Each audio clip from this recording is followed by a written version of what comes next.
Once upon a time, there lived a Zen master in a city in Japan. It happened that he was invited as a guest by one of his devotees. His devotee had also invited some of his friends and relatives to listen to the Zen master at his house.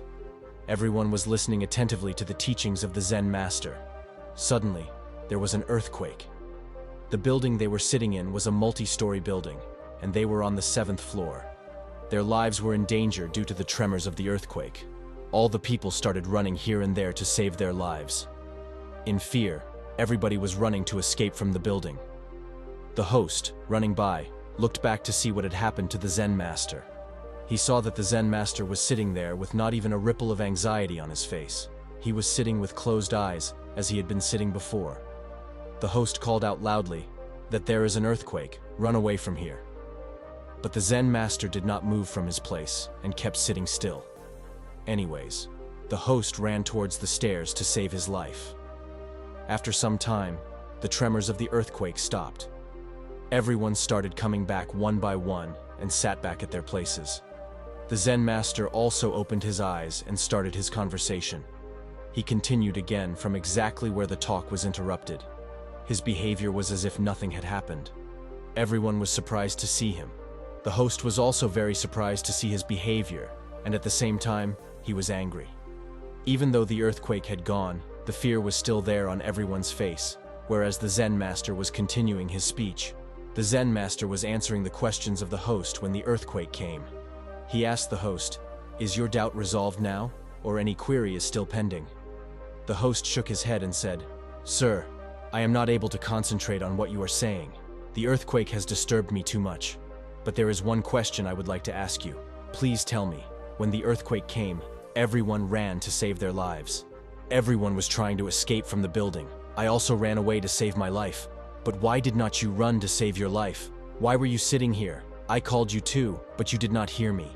Don't you love your life, or you did not understand what was happening? Please answer my question." The Zen master smiled and said, "My dear friend, it is not that I did not know there was an earthquake. I knew everything.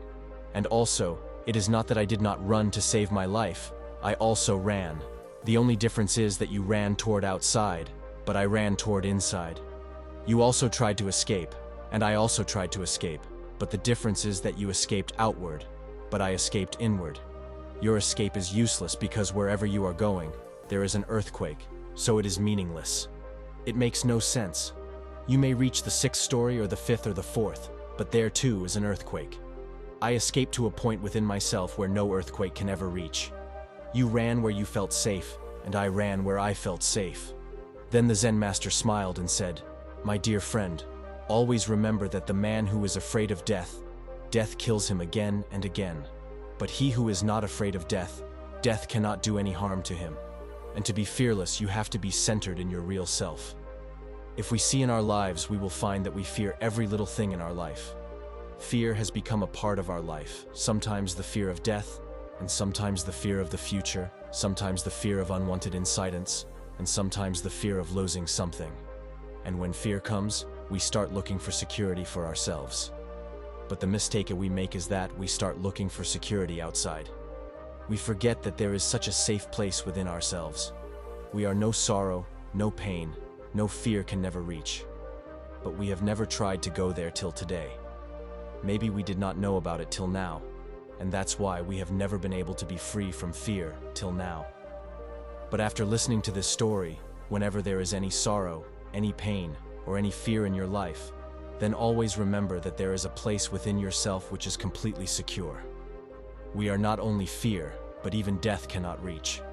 Instead of looking for security outside, turn inward and become fearless.